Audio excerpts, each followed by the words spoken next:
Assalamualaikum warahmatullahi wabarakatuh. Izin memperkenalkan diri. Perkenalkan, nama saya Gika Julianti Putri Munawar dari jurusan Keperawatan Gigi, Prodi D4 Terapi Gigi, tingkat 3 Poltekkes Kemenkes Tasikmalaya. Dalam video kali ini, saya akan membahas mengenai pengambilan data kesehatan gigi dan mulut DEFT. Indeks karies gigi merupakan suatu indeks yang digunakan untuk mengukur tingkat kejadian karies atau angka kejadian karies atau keparahan karies gigi pada seseorang atau suatu komunitas. Untuk mengukur karies gigi biasanya digunakan indeks karies gigi yaitu DMFT untuk gigi tetap dan DEFT untuk gigi sulung.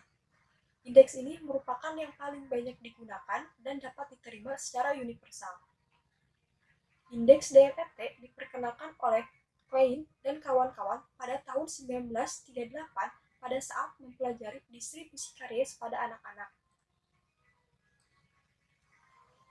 Kemudian, yang selanjutnya ada tujuan dari indeks karies gigi.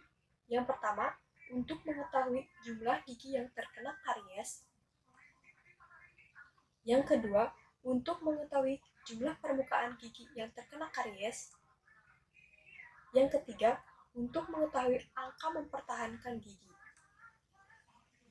Kemudian, yang selanjutnya ada pengertian masing-masing komponen dari DEFT. D. Decay, yang artinya gigi berlubang karena karies. E. Extraction, yang artinya gigi hilang karena karies dan terindikasi untuk dicabut. F. Filling, yang artinya gigi ditambal dengan tumpatan baik. Dan yang terakhir adalah T yang artinya dead, yaitu gigi. Kemudian, selanjutnya ada prosedur pengkajian. Yang pertama, ada analisa situasi. Analisa situasi ini merupakan tahapan pengumpulan data yang ditempuh peneliti sebelum merancang suatu kegiatan atau program.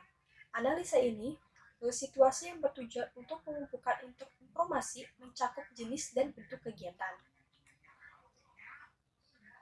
Yang kedua, ada identifikasi masalah. Identifikasi masalah ini merupakan proses dari hasil pengenalan masalah. Dengan kata lain, identifikasi masalah ini adalah suatu proses penelitian yang boleh dikatakan paling penting dari proses lainnya. Kemudian, yang ketiga adalah perencanaan alat dan bahan dalam survei kesehatan gigi dan mulut. Perencanaan ini adalah suatu proses untuk menentukan apa yang ingin dicapai di masa yang akan datang, serta menetapkan tahapan-tahapan yang dibutuhkan untuk mencapainya. Kemudian, yang keempat, ada pengumpulan data kesehatan gigi dan mulut. Di sini, pengumpulan untuk data kesehatan gigi dan mulut dari tiap variabel ini dapat kita diteliti dengan 4 teknik. Yang pertama, ada pengamatan. Pengamatan di sini yang dilakukan pada pengamatan adalah mengamati gejala-gejala nyata dalam kategori yang ada dan kemudian dicatatnya. Yang kedua, ada wawancara. Teknik wawancara ini untuk mendapatkan keterangan secara lisan, yaitu melalui dengan tatap muka atau bertemu langsung dengan responden. Dan ada juga dengan tidak bertatap muka langsung, yaitu kita bisa menggunakan dengan telepon. Yang ketiga, ada angket. Angket ini merupakan teknik pengumpulan data melalui formulir yang berisi pernyataan dan diajukan secara tertulis pada seseorang untuk mendapatkan keterangan. Yang keempat, ada pengukuran. Teknik pengukuran ini merupakan pengumpulan data yang dapat dilakukan dengan mengukur orang atau objek mengenai hal yang akan diukur, kemudian ada hasil pengukurannya, kemudian kita catat. Dan selanjutnya, ada data kesehatan gigi dan mulut ini dibagi menjadi 3 kelompok besar.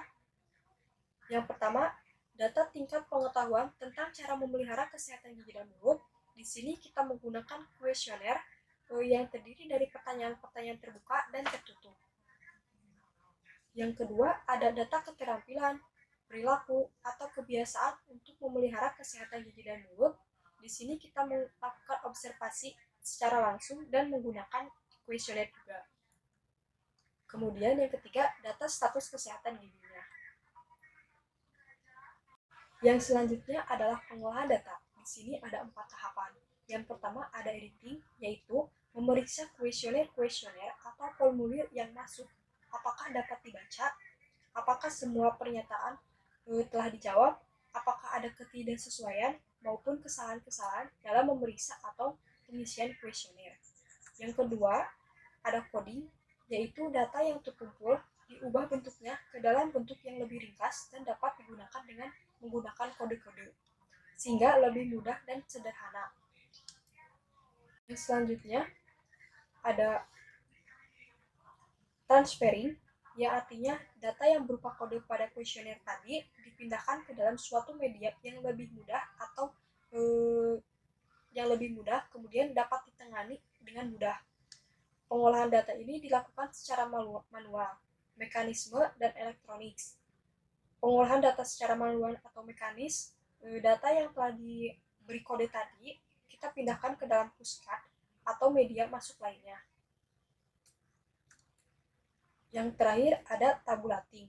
Tabulating ini yaitu pemindahan data dari kartu kode-kode tadi ke dalam tabel. Sebelum tabulasi dilakukan, perlu dipersiapkan dulu rencana tabulasinya seperti apa. Kemudian bagaimana bentuk tabel dan grafiknya yang akan disajikan, serta bagaimana macam penghitungan statistik yang dilakukan. Sekian video yang saya buat, kurang lebihnya saya mohon maaf. Wassalamualaikum warahmatullahi wabarakatuh.